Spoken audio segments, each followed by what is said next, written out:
Hello, everyone, and welcome to Unlock Your Greatness and Step Powerfully into Your Vision with Kyle Daniels for episode number 39.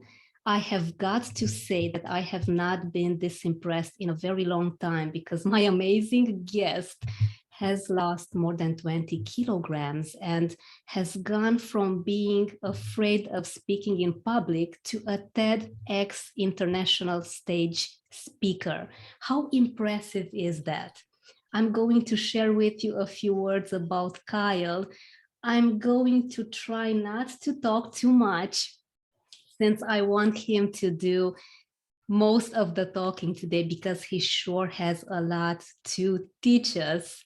Kyle Daniels, the founder of Coached Success, is an entrepreneur, speaker, and coach from South Africa. Kyle offers mental strength training for those pursuing a life of excellence. He is helping professional athletes and entrepreneurs, athletes of the mind, get the mental edge. Athletes of the mind, I love this, Kyle. What a great metaphor. Kyle is also extremely passionate about helping others overcome personal challenges so that they can live life as their highest selves and experience life in all its abundance. Kyle is also on the cover of Men's Health magazine, and he has conquered his fear of public speaking and delivered a TEDx talk on an international stage. Kyle, welcome. What a privilege to have you with us today. Hello, Roxana. It's my pleasure. Kyle, you have gone from extremes on the negative side to some positive extremes that took a lot of work, a lot of perseverance, so much ambition. Can you please share with us your story? How did you get to have such amazing results with your own body, first of all? So going back to when I started my weight loss, right? Initially, throughout my high school career, I wasn't into any type of sport. So I wasn't physically active. I didn't see myself as being talented in any sport. And that stopped me from actually pursuing it. So what happened is right after I graduated, I actually fell into a depressive state because I had graduated with a degree, thinking that my life was going to change after graduating, fighting so hard for this degree, this thing, and then nothing changing, being unemployed at home. And what happened is I just started going downward, sleeping late, feeling sorry for myself, being very much in a victim mode, like blaming the fact that South Africa has a high unemployment rate and everything. So there's lots of things that contributed to it. But then what happened is that there was a shift, right? And I'll talk a bit about the shift. I'm sure you will ask about my fear of public speaking, but that was actually the initial push that I needed. And that pushed me to start training, starting to say, you know what, I always had a goal of being in a magazine, one of the men's health magazines, always seen these guys and things in it. And I just challenged myself. I said, I'm going to do this. And I started training, started falling in love with training and getting physically fit. And I think the physical fitness element, because it takes so much to really pull yourself out of a difficult spot, that I also had a mental transformation that if I could achieve this, what else could I achieve in my life? And I basically just use that as a building block and continuously build on that. So that is how I started my fitness transformation in a sense. You said something that I'm enjoying a lot since I'm also into fitness, into training. I work out as much as possible. How do you get to fall in love with training? What would be the first step? So the first step is obviously anything beneficial for us, right? Something that's going to help us grow is initially going to be difficult for us. So we need to realize that when we start something new that is challenging, but we know it's going to be rewarding, that we're going to face that resistance. And sometimes we have to push beyond that resistance. So the initial part of starting to train was difficult. I couldn't even run 1 kilometer and just being like on the ground, trying to get oxygen in my lungs. So it was very difficult initially, but as I stuck with it, started pushing through that, I started seeing the results. I started getting physically fitter.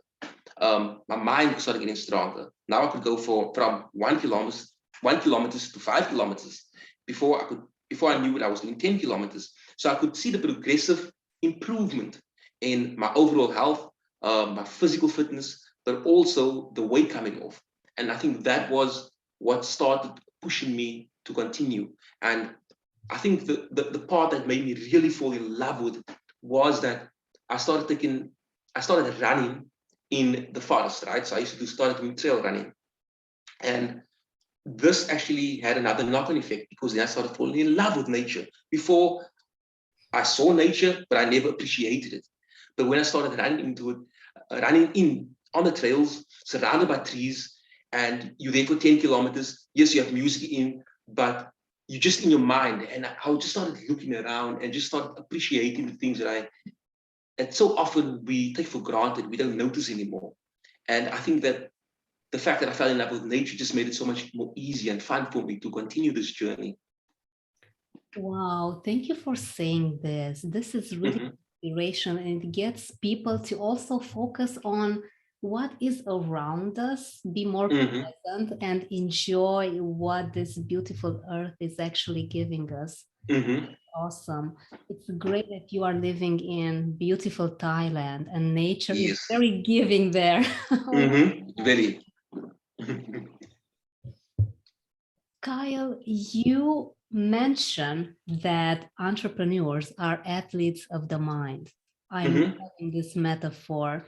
How do you think that an entrepreneur needs to work on their mindset first of all? What would be the first step to keep up with all the changes and all of the challenges?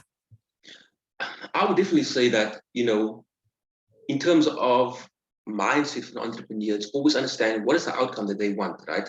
Because why they're starting or why they're pursuing business. So having your sights on what the outcome of the vision is, and then always using that as your North Star per se, but then also bringing it back to the present moment in terms of, okay, what sacrifices am I prepared to make right now? At what cost, or what's the price I'm willing to pay in order to achieve this vision, right? Because something we often forget is that everything in life comes at a cost, at a price. And the price doesn't necessarily have to be financial, right, or monetary. Usually it's time. It's time away from friends. It's not seeing or visiting somebody you haven't seen in a long time. So there's lots of sacrifices, whether it's time, energy, not getting to spend celebrations with people. So acknowledging that these are the things that has to take in order to get there, to this North Star, this vision that you have. And I think that that's a framework, or a mental framework, that entrepreneur needs to get into in order to really achieve or bring their vision to light. Because remember, what entrepreneurs ultimately doing is taking something that's in their mind and bringing it to reality. And in life, there's always a cost to everything. And it's acknowledging what is the cost I'm prepared to pay. And then just growing with that. This is very interesting, and it got me thinking that sacrifice or compromise could be maybe on the same page. What do you think about that? How much do you think that an entrepreneur should go in order to pursue their dreams? Is there a limit? There is no limit. It depends on the individual, right? And once again, it's important for the person to know themselves, right? Or at least have clarity on why they're doing what they want, what their mission or their purpose is in life, and also what their values are. Because for one person, sacrificing time with family is okay, whereas for another person, it's not negotiable. They're not really prepared to sacrifice seeing the kids or spending time with the kids. So it's understanding that each of us have different tendencies or values that are essential to us. And it's about saying, what are you prepared to do? What one person does, if one person works 18 hours, doesn't necessarily mean you also have to do that. You could say, I want to work 12 hours a day, but then understand that it might take a longer time to get there. Understand that there might be other sacrifices you have to give up, which might be time, how long it takes you to reach your goal, or even reaching the level that you want in a short period of time. So there's always something, like you say, a give and take relationship, but you don't have to give what someone else is giving. this all boils down to what is it that you want? How does giving up the thing that's important to you align with your ultimate vision, your ultimate goal? Wow, you said some great things here. I'm writing things down because it's really inspiring. Can you please give us a few examples of your non-negotiables so that our audience can fully understand how to create a life-work balance? Okay, so it obviously depends on the season, right? Because I believe that each of us can be in different seasons in our life. And even at a particular season in your life, something might be more considered a higher value for you, right? For example, I know that you're a new mother. So at this season of your life, you might prioritize your child over work, right? So it's also very important for us to acknowledge where we're at in our life, what season are we in? And then I think that this thing can help us determine what is the realistic goals for this season, and am I prepared to pay the price? And then saying, okay, how do I build the non-negotiables that are going to help me move towards this? So for me at this point, right now, I would say my non-negotiables are running up to 5 times a week, right? So 5 times, and I would try to train 5 times in gym as well just to be physically fit. So those are simple non-negotiables. Also, whether it is trying to at least see the sunrise at least a few times a week, but it all depends once again on the season. There were seasons in my life where things were a bit different, right? If I should look back at 2 years ago, I would say that training was because there was a different goal at that particular moment. So training was a higher priority for me, where I would train twice a day, okay, up to 6 times a week. So I always say that it depends on where you are in your life at this moment, okay? Looking at what are the important things in your life at this moment, what's your highest values, and then what is your short-term goals, your goals for this season, and then that will give you a better understanding, starting point of how do you develop your non-negotiables. But non-negotiables overall are usually essential in terms of having things that help you move towards the outcome that you want. So if we say, for example, let's use the hypothetical example of trying to start a business. You want to start a business, let's say, and you know that you create a list or overview of all things that you have to do before you can launch your business, whether it is getting products, sourcing your products, setting up a website, and all these things, a whole list of things that needs to be done. So now the next step is saying, okay, how do I knock these things off so that I can reach my target to have my business launched within 30 days, for example? You could say each day I need to do one of these things, which would be a non-negotiable. So that could be the non-negotiable. Each day I work 1 hour on setting this up before I go to work. Okay, so it's as long as it's small wins helping you move to your ultimate objective at this particular season or in this particular season. Does that make sense? Flexibility, it makes all the sense, because you can't go thinking that I'm going to do this for an entire year, this and this. Well, it depends, because our priorities change. I love this. Exactly. What would you say, Kyle, that the ideal lifestyle for someone that is very ambitious and eager to start their business would be? How to make that gray area, that common line, to not have their business running them, but to have themselves running the business? Because young entrepreneurs, and it was my case at the beginning, I would be living a business. I didn't have a lifestyle. I would be working every single day. I thought, okay, I left my job. Now I'm going to be the master of my time. But I ended up actually working more than I did at my job. So what would you say that the best advice would be to get a lifestyle? So I would once again say that it depends on what your highest priorities are, right? Because even in business, there are different seasons. So it's also looking at what season in your business are you in? Because as a startup, you might be required to work 18 hours a day. You might be required to sacrifice weekends with your family. So there are certain sacrifices that comes with it, with the territory. But it's then also saying, also then things might be changing where you can be like, okay, you know what, my business is running now, everything's running smoothly, the systems are set up.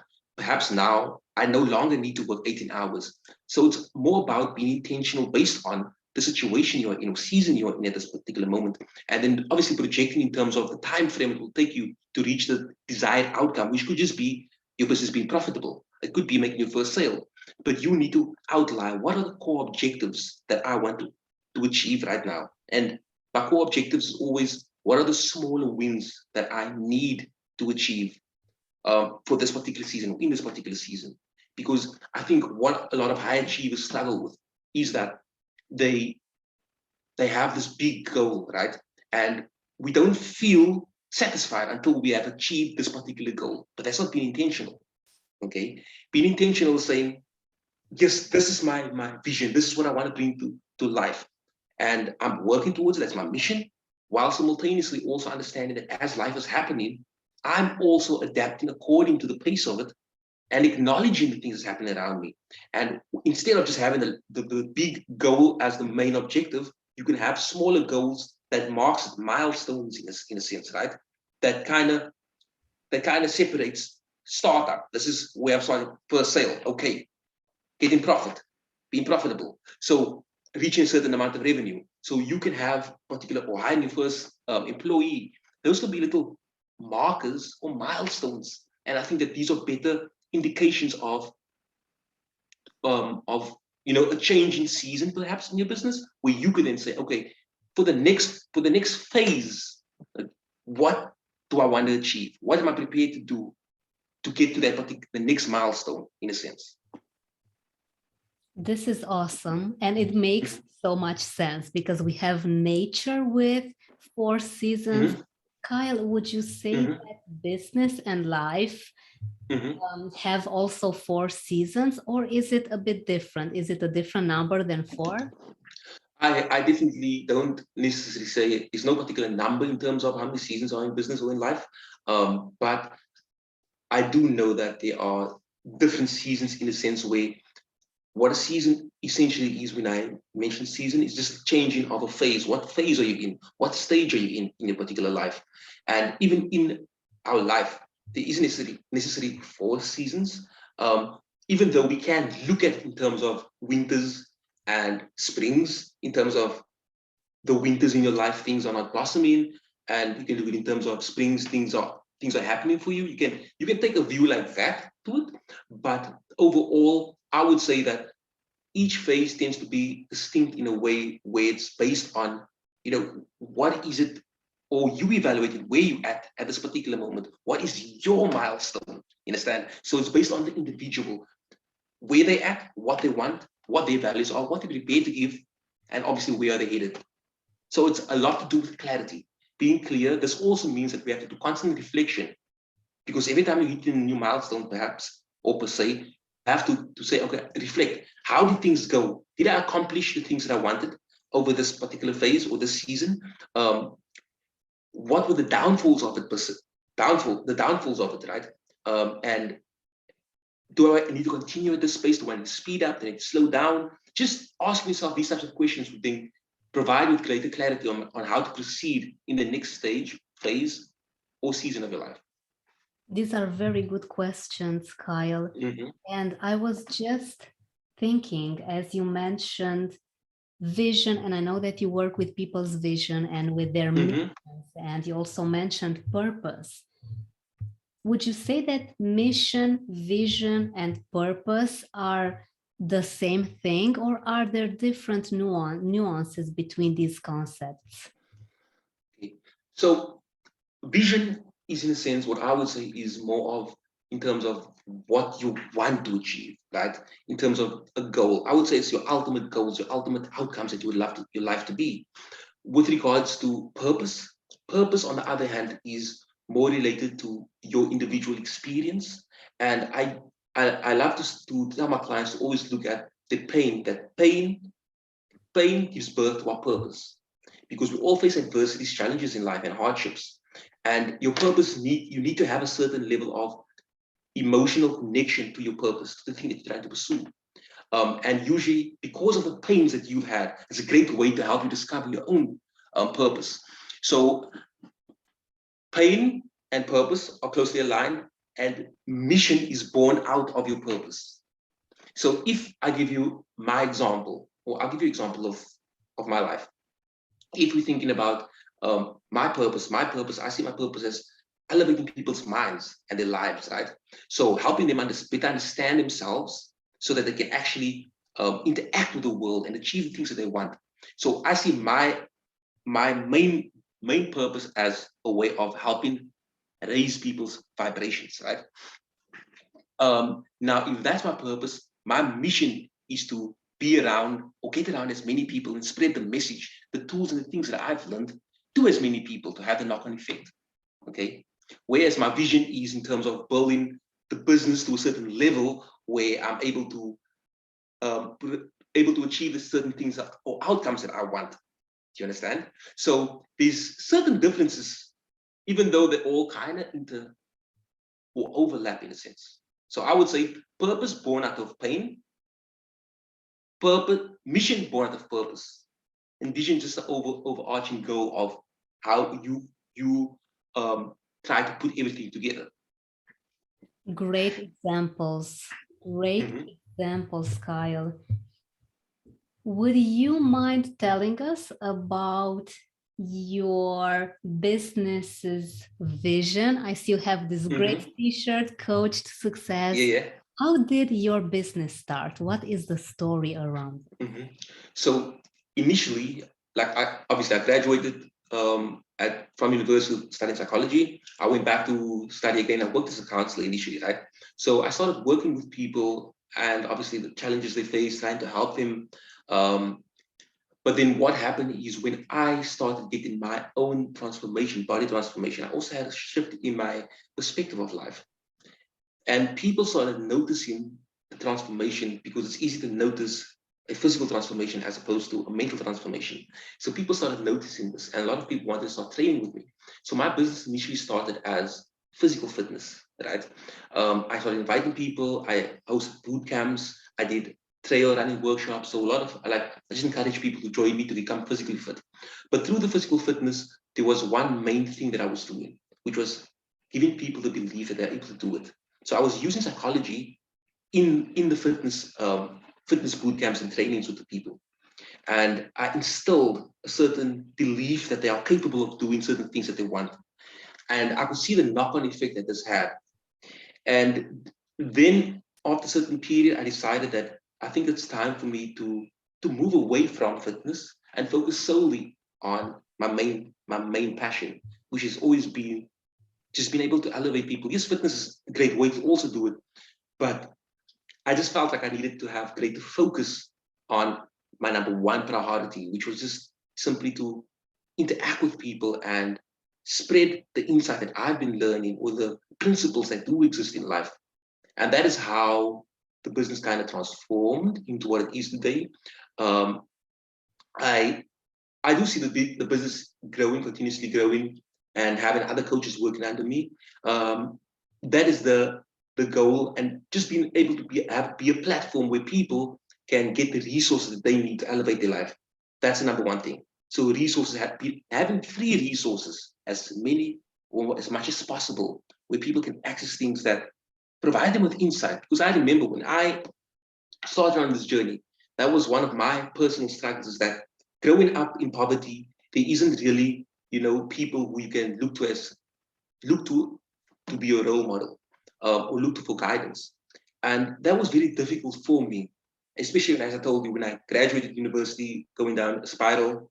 So what I started doing was I started just like reading books, researching things, trying to immerse myself in as much lessons and principles, self-development, just growing my mind on a consistent basis. So I saw the fruits that this had for me. And this is why I also want to produce that for others. Education is the key. When nothing else works, as you said, you did have a tough upbringing. But thanks to your perseverance, you did have this natural tendency to do more, to be more. You didn't stop there. And I know many people, Kyle, with amazing potential, which, let's face it, we all have, that have stopped to such a low level on their personal development, because as you say, the environment gets to consume you. You don't even get to explain to yourself with rational reasons how you got to where you are. It just happens. One day you are eager, you're finishing university, you have a great degree, you have big plans, and in 2 weeks you get crushed by the reality around you. So it's important that you told this to our audience. Keep on reading, keep on investing in yourself with Exactly. the smallest piece of reading. Just don't stop moving ahead, even if it's only a millimeter ahead, even if it's not a full step. But we need to keep on going. This is great advice. Thank you for this. I love to add, excuse me, let's have some water. So I'd love to add to that, and I read this quote very recently that, wisdom is simply the consistent or the desire to consistently seek knowledge. And I think that if we can all move into a frame where, or look at life in a way that we don't have all the answers, because I think a lot of people fall short of achieving what they can because they feel that they've already arrived, because they feel that they've already reached their potential or maxed out. But if we can realize that there is so much that we don't know, and why would we robbing ourselves from this? And this is what I would add to the part where you said, continuously learn, continuously read, seek knowledge, because knowledge becomes wisdom. You are so right. And even if, I really believe this, even if we don't get to apply it on the spot, let's take my case, for example. I'm a translator. I graduated with my master's degree. I tried for a few months. It was awful. It was so much work that I would get up at 6 in the morning and go to bed at 12 midnight. I did this for a few days. Then I realized, okay, money was kind of nice, but I thought, okay, I'm going to leave the translations aside for a while and focus on something else. Focus on foreign languages, but in a different way. But then in a few years, as I began to grow my business, having the great knowledge from the master's translations really helped me. So yes, knowledge gets into wisdom. And I may say, even if it's not applied on the spot, it's there. Maybe you will in a few years, but it really helps with creating a base for your development. Exactly. Kyle, what has fear done to your personality growing up? How did you handle it and how do you see it now? So growing up, I would say I was very tentative. Like I would say I had a lot of fears, but I would always try to work around it, right? And I think that starting to face my own fears, whether it was the fear of public speaking, right, it gave me a new opportunity, a new way of seeing life. Because before facing my fears, like I told you, when I was young, I never played any sport because I thought you're either talented or you're not. But what happened is that I started realizing that skills can be learned, right? And you can improve, you can get better, depending on how badly you want something and how you are prepared to work at it.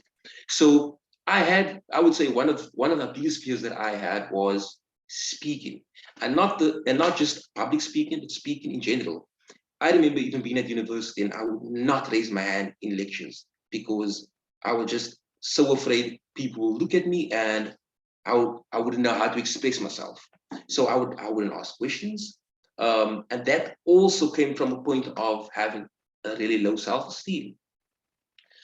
But fear taught me a lot. And even now today, I believe that fear is powerful, extremely powerful. But it's also how we frame in fears. All of us have fears, even up until today, we all have fears.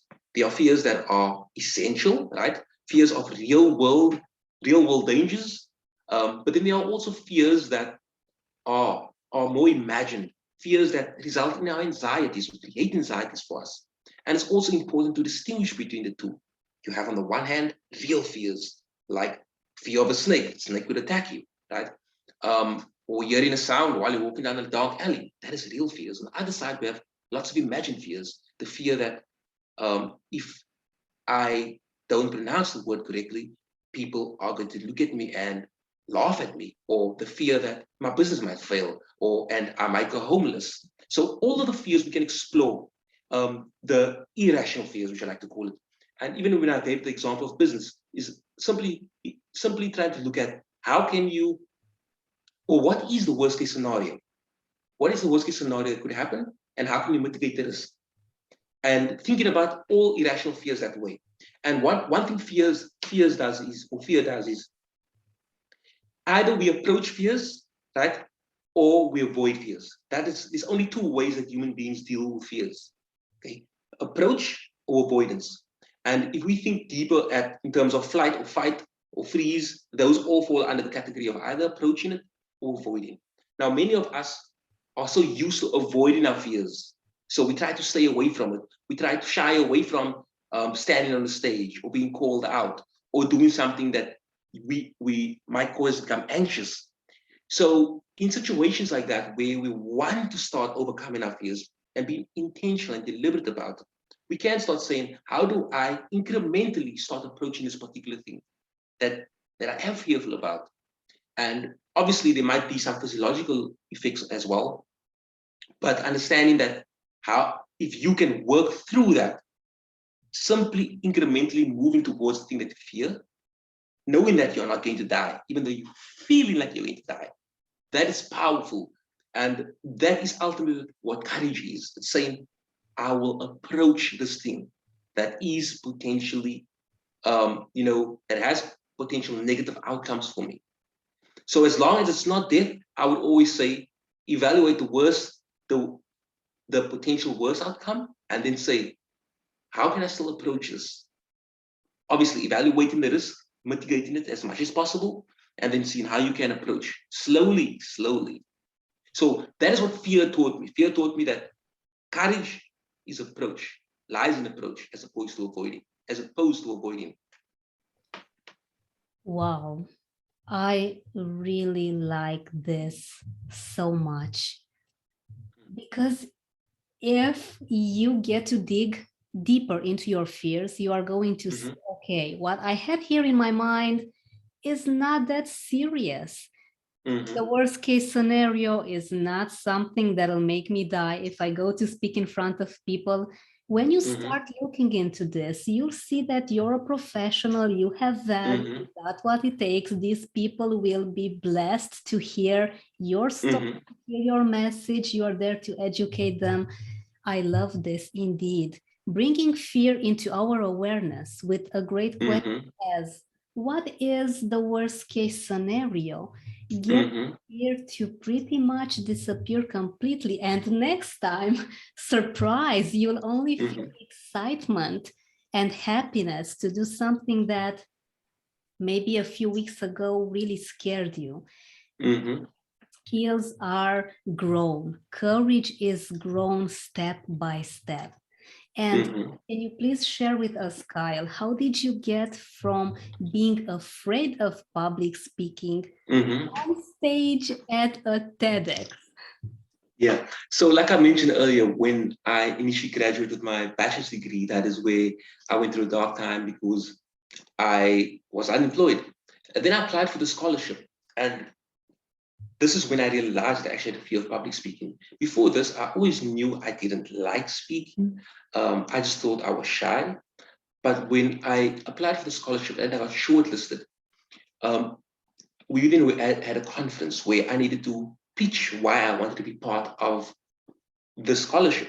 It was a great opportunity. I went, and there were like there was a room full of like 30 people, all executives, high-level executives. So they were going to choose, and there's only 30 of us shortlisted. So each of them were going to choose one of us to come and intern at their place, right? At their companies, major organizations in South Africa. So half the intern morning will be at university. Sounded like a great opportunity. But when it was my turn to pitch, I just froze. I stuttered. I could not get words out. And this, like, I really felt really bad after that. So obviously I never got the outcome was never got the scholarship. So this made me feel even worse about myself. But what happened in that moment is that, first of all, I realized that I had a fear of public speaking. Secondly, I realized that if I want to change the situation that I'm in right now, I'm going to have to do something about it. And that was also very powerful, because that's when I decided I'm going to enroll for a postgrad in psychology, and I'm going to start getting my mind right, my body right. That is when I started changing. There was a shift in how I started approaching life. So from that point, I started looking at, okay, what are the core things that is contributing to my fear of public speaking? I realized that perhaps one of the core reasons is that even though English is my first language, growing up in Cape Town, I'm bilingual, so I speak English and Afrikaans. Growing up in Cape Town, we tend to mix the languages. Okay, so it's like we will speak both English and Afrikaans in one sentence. So I had that fear in a sense. So that was one fear. But the second was that I realized that executives, the reason I could not speak in front of them was because I felt inferior to them. So that came from the reason I was inferior, I felt inferior is because I had a low self-esteem. So I needed to work on my speaking ability, and I needed to work on my confidence, my self-esteem. The pathway to my self-esteem was starting to focus on my body. So that is when I started focusing on my body. The pathway to my speaking is I just started to speak more. I started to attend Toastmasters. I started getting comfortable with that. I started coaching people. So I just gave myself more opportunities to learn, or as we could also say, more opportunities to fail. Because remember, as I spoke earlier, we have either avoid or approach. So I decided to approach it, knowing that I'm not going to be good. People are probably going to laugh at me, but I knew the long game I was playing. So I had an idea that this is a long game. It's not for the short term. It's not about the results right now. And that is what was really powerful, because I was about 24 years old, and time progressed. And before I knew it, I was competent in speaking. I wasn't scared to speak in front of people, but also I didn't see myself as inferior, because I'd worked on those two core things that I identified. And like I told you, that was based on that failed opportunity when I went for the scholarship, because I reflected, I sat back and tried to ask myself, what are the things that went wrong and how can I take ownership for this? That is powerful. That is so powerful. You went from being the victim to the victor. When you take responsibility on your shoulders, magic happens. And I really appreciate that you assessed the failure with the scholarship. You took time to see, okay, what do I have to learn from here? And this was the turning point in your life. This is an amazing story. You should write a book on this, because it's so empowering. It is so uplifting. And thank you.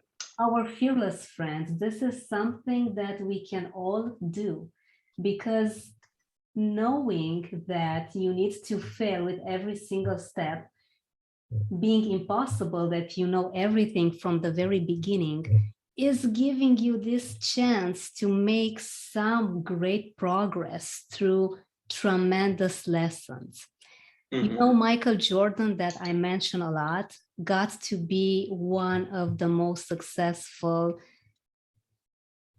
athletes in the world because he says, I failed more than anyone, meaning that he did action, he got into action more than anyone else.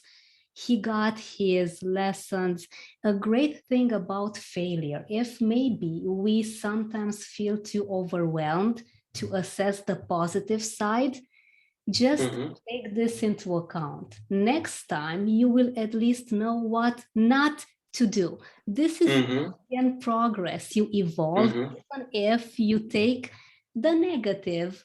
It's not too bad knowing what not to do next time. Sometimes when I do all sorts of changes with my business and I'm now scaling it, I have to put in practice all sorts of new strategies. I have my mentor helping me.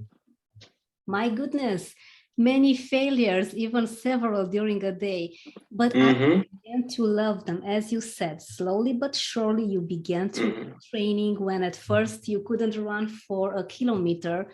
You had to Mm-hmm. be on the ground, grasping for air. I feel the Mm-hmm. same thing now with failing. So our fearless friends, let us fail as much as possible and let go of the conventions of society where mistakes and failures are considered to be negative. They Mm-hmm. hurt. It's not comfortable when you're Yeah. uncomfortable. But the great thing is that we progress. We learn new things. We see it from a different perspective. And this is what makes us winners. I think that if you don't stop, Kyle, you are a winner already. What do you think? Mm-hmm. If people don't stop, definitely.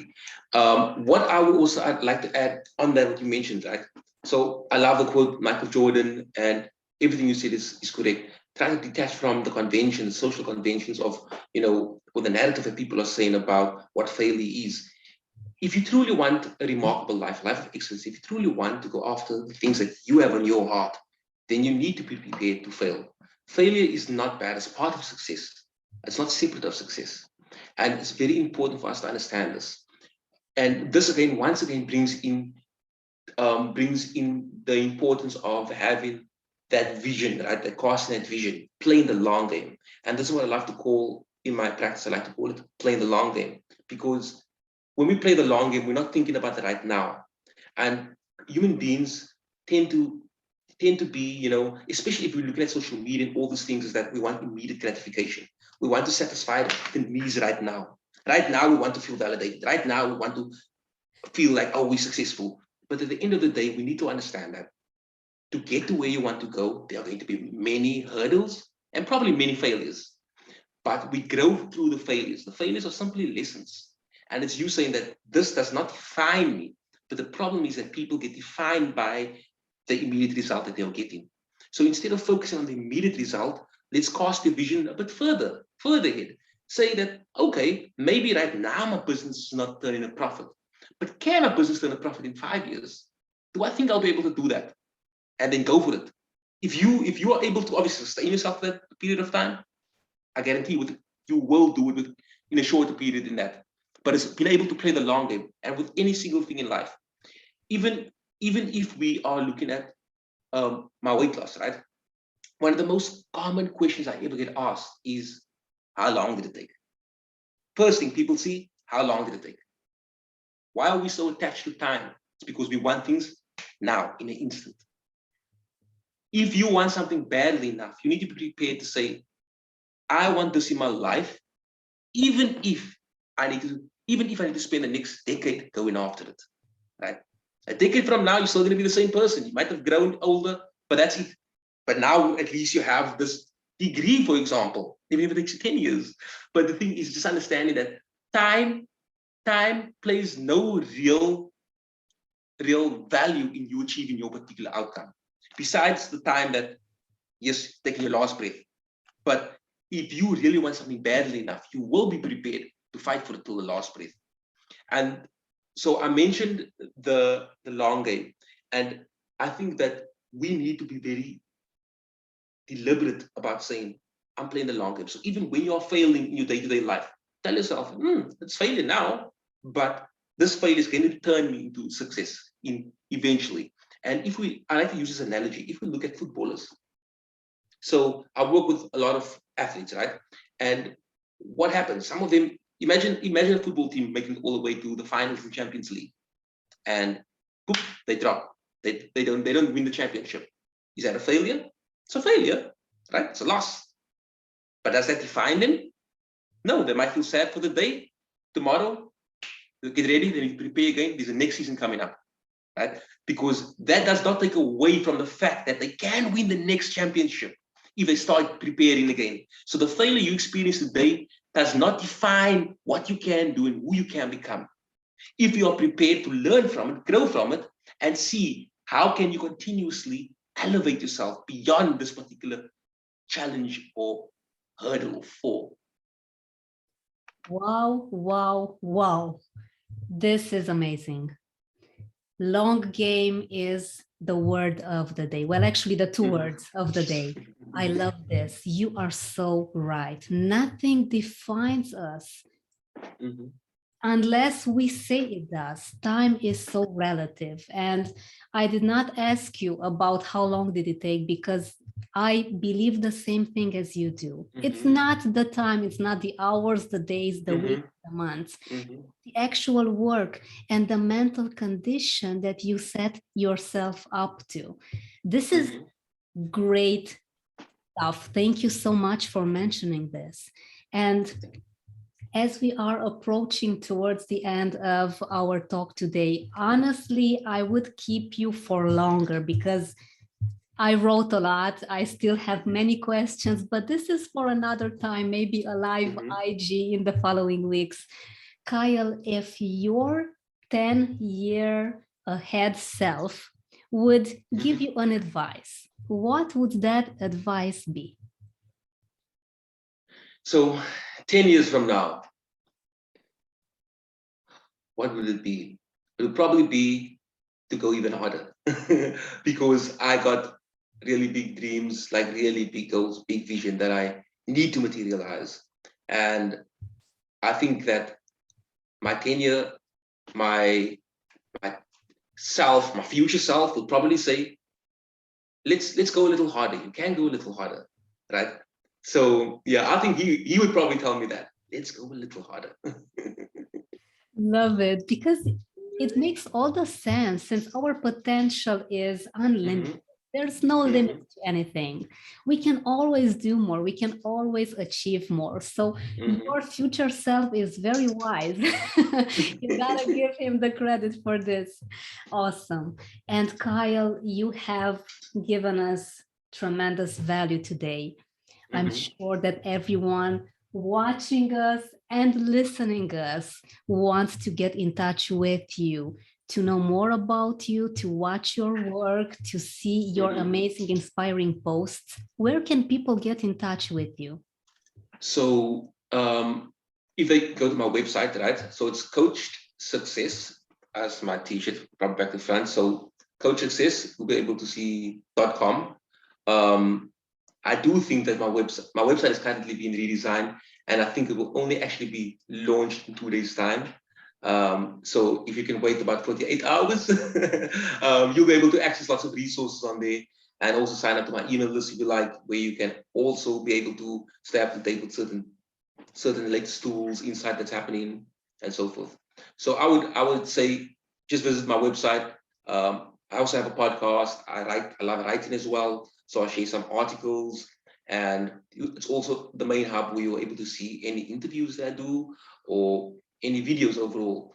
So yeah, join me. Thank you so much, Kyle. This has been amazing. This has been transformative.